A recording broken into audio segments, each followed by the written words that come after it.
दूजी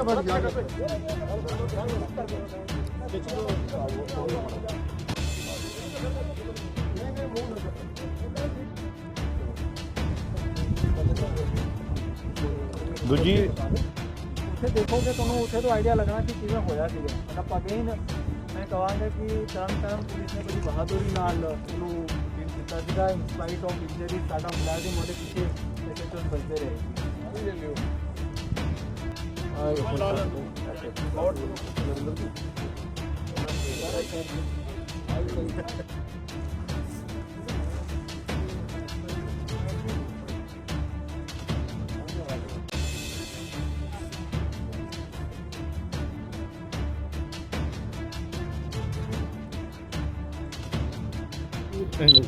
yes sir ਠੀਕ ਹੈ जी सर हाँ ਹੁਣ ਵਧੀਆ ਜੀ ਅੱਛਾ ਕੀ ਮਾਮਲਾ ਹੈ ਜਿਹੜਾ ਸਰ ਦੋ ਨਿਹੰਗਾਂ ਨੂੰ ਇੱਥੇ ਸਾਨੂੰ ਇੱਕ ਕੱਲ ਕ੍ਰਾਈਮ ਬ੍ਰਾਂਚ ਨਾਂਦੇੜ ਤੋਂ ਕੱਲ ਰਾਤੀ ਇੱਕ ਇਨਫੋਰਮੇਸ਼ਨ ਆਈ ਸੀ। ਉੱਥੇ ਇੱਕ ਡੇਰਾ ਹੈਡ ਹੈਗੇ ਬਾਬਾ ਸੰਤੋਖ ਸਿੰਘ, ਉਹਨਾਂ ਨੂੰ 11 ਤਾਰੀਖ ਨੂੰ ਦੋ ਨਿਹੰਗਾਂ ਨੇ ਮਾਰਤਾ ਸੀਗਾ ਤੇ ਉਹਦੇ ਵਿੱਚ ਪੀਐਸ ਵਜ਼ੀਰਾਬਾਦ ਨਾਂਦੇੜ ਦੇ ਵਿੱਚ ਐਫਆਈਆਰ ਰਜਿਸਟਰਡ ਹੋਈ ਸੀ 302/34 ਦੇ ਵਿੱਚ।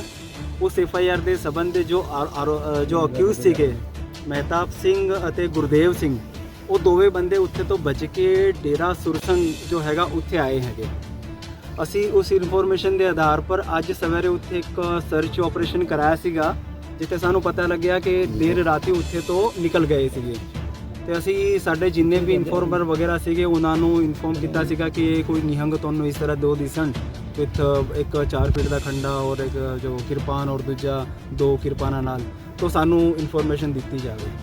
ਸਾਡੇ ਡੀਐਸਪੀ ਸਾਹਿਬ ਤੇ ਤਿੰਨੋਂ ਐਸਐਚਓਜ਼ ਇੱਕ ਸਾਡੇ ਮੁਲਾਜ਼ਮ ਦਾ ਅੱਜ ਭੋਗ ਸੀਗਾ, ਉੱਥੇ ਗਏ ਹੋਏ ਸੀਗੇ। ਉੱਥੇ ਇਨਫੋਰਮੇਸ਼ਨ ਉਹਨਾਂ ਨੂੰ ਆਈ ਕਿ ਜੋ ਨਿਹੰਗ ਨੂੰ ਤੁਸੀਂ ਲੱਭ ਰਹੇ ਹੋ ਉਹ ਇਸ ਪਾਸੇ ਡੇਰਾ ਸੁਰਸੰਗ ਤੋਂ ਬਾਹਰ ਜੋ ਹੈਗਾ ਪਿੰਡ ਉਹਦੇ ਆਸ-ਪਾਸ ਘੁੰਮਦੇ ਫਿਰਦੇ ਹੈਗੇ।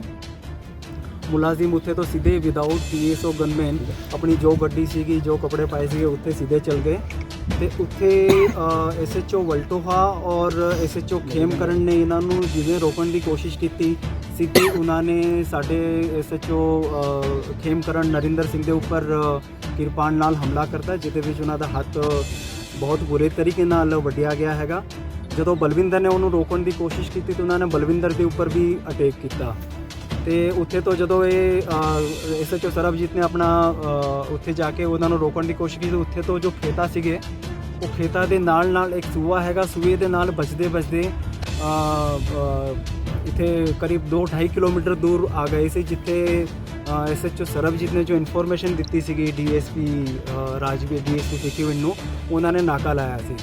ਉੱਥੇ ਅਗੇਨ ਇਹਨਾਂ ਨੂੰ ਰੋਕਣ ਦੀ ਕੋਸ਼ਿਸ਼ ਕੀਤੀ ਤਾਂ ਇਹਨਾਂ ਨੇ ਉਹ ਕਿਰਪਾਨ ਨਾਲ ਗੱਡੀ ਦੇ ਉੱਪਰ ਹਮਲਾ ਕਰਨ ਦੀ ਕੋਸ਼ਿਸ਼ ਕੀਤੀ ਬਚ ਕੇ ਆਂਦੇ ਹੋਏ, ਜਿਹਦੇ ਵਿੱਚ ਫਿਰ ਡੀਐਸਪੀਜ਼ ਨੇ ਆਪਣੀ ਫਾਇਰ ਆਪਣੀ ਜੋ ਗਨ ਸੀਗੀ ਆਪਣੇ ਨਾਲ ਜੋ ਪਿਸਟਲ ਸੀਗੀ ਉਹਦੇ ਤੋਂ ਇਹਨਾਂ ਦੇ ਉੱਪਰ ਫਾਇਰ ਕਰਤਾ ਤੇ ਦੋਵਾਂ ਬੰਦਿਆਂ ਨੇ ਉੱਥੇ ਮੌਕੇ ਦੇ ਉੱਪਰ ਉਹਨਾਂ ਨੂੰ ਗੋਲੀ ਲੱਗੀ ਸੀ, ਥੱਲੇ ਗਿਰ ਗਏ ਸੀਗੇ ਔਰ ਥੋੜੀ ਦੇਰ ਬਾਅਦ ਉਹਨਾਂ ਦੀ ਉੱਥੇ ਡੈਥ ਹੋ ਗਈ। ਸਰ ਅਪਰੋਕਸੀਮੇਟਲੀ ਕਿੰਨੇ ਫਾਇਰ ਹੋਏ ਹੋਣਗੇ ਜੀ? ਉਹ ਫਾਇਰ ਅਸੀਂ ਹੁਣ ਤੱਕ ਚੈੱਕ ਨਹੀਂ ਕੀਤੇ। ਅਸੀਂ ਕ੍ਰਾਈਮ ਜੋ ਹੈ ਉਹ ਰੀਕਨਸਟਰਕਟ ਕਰ ਰਹੇ ਹਾਂ। ਅਸੀਂ ਇੱਥੇ ਜਿੱਥੇ ਓਰੀਜਨਲੀ ਹੋਇਆ ਸੀਗਾ ਉਹ ਮੌਕਾ ਦੇਖਣ ਗਏ ਸੀਗੇ, ਉਹ ਕਰੀਬ ਇੱਥੇ ਤੋਂ 1.5 ਕਿਲੋਮੀਟਰ ਦੂਰ ਹੈ। ਸਰ ਜਦੋਂ ਫਸਟ ਕਲੈਸ਼ ਹੋਇਆ ਉਦੋਂ ਪਬਲਿਕ ਵੱਲੋਂ ਵੀ ਪੁਲਿਸ ਦੀ ਮਦਦ ਕਰਨ ਦੀ ਸੂਚਨਾ ਮਿਲੀ? ਨਾਂਦੇੜ ਪੁਲਿਸ ਦੇ ਨਾਲ ਮਿਲ ਕੇ ਜਿਹੜਾ ਆਪਰੇਸ਼ਨ ਕੀਤਾ ਗਿਆ ਉਹ ਨਹੀਂ, ਨਾਂਦੇੜ ਪੁਲਿਸ ਨੇ ਸਾਨੂੰ ਸਿਰਫ ਕੱਲ ਸ਼ਾਮੀ ਇਨਫੋਰਮੇਸ਼ਨ ਦਿੱਤੀ ਸੀ ਕਿ ਇਹ ਬੰਦੇ ਉੱਥੇ ਆਏ ਹੈਗੇ ਔਰ ਉਹਨਾਂ ਦਾ ਕਿਉਂਕਿ ਉਨੀ ਦੇਰ ਤੱਕ ਆਣਾ ਪੋਸੀਬਲ ਨਹੀਂ ਸੀ, ਤਾਂ ਹੀ ਅੱਜ ਸਵੇਰੇ ਉੱਥੇ ਸਰਚ ਆਪਰੇਸ਼ਨ ਕੀਤਾ ਸੀ।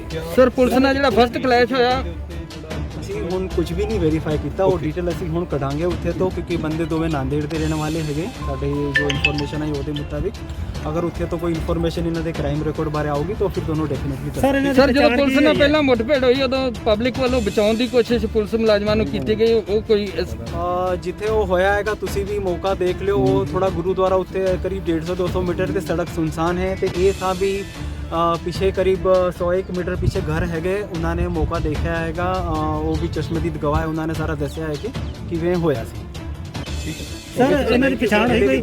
ਇਹਦੇ ਵਿੱਚ ਮੈਂ ਸਿਰਫ ਇੰਨਾ ਹੈਗਾ ਕਿ ਅਸੀਂ ਇਮੀਡੀਏਟਲੀ ਜੋ ਐਸਡੀਐਮ ਸਾਹਿਬ ਨੂੰ ਬੁਲਾ ਕੇ ਇਹਦੀ ਮੈਜਿਸਟਰੀਅਲ ਇਨਕੁਆਇਰੀ ਕਰਵਾ ਰਹੇ ਹਾਂ, ਉਹਦੇ ਮੁਤਾਬਿਕ ਫਿਰ ਜੋ ਅੱਗੇ ਕੱਲ੍ਹ ਬੋਰਡ ਤੋਂ ਪੋਸਟਮਾਰਟਮ ਕਰਵਾ ਕੇ ਫਰਦਰ ਜੋ ਵੀ ਲੀਗਲ ਰਿਕੁਆਇਰਮੈਂਟ ਹੋਗੀ ਉਹ ਪੂਰੀ ਕੀਤੀ ਜਾਊਗੀ।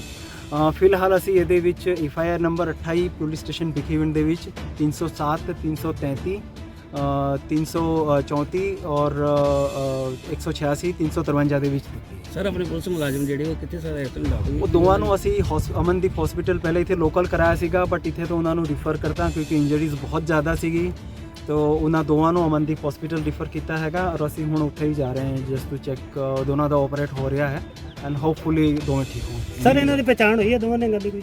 ਦੋਵਾਂ में पहले ही कहता कि एक गुरदेव सिंह एक मेहताब सिंह।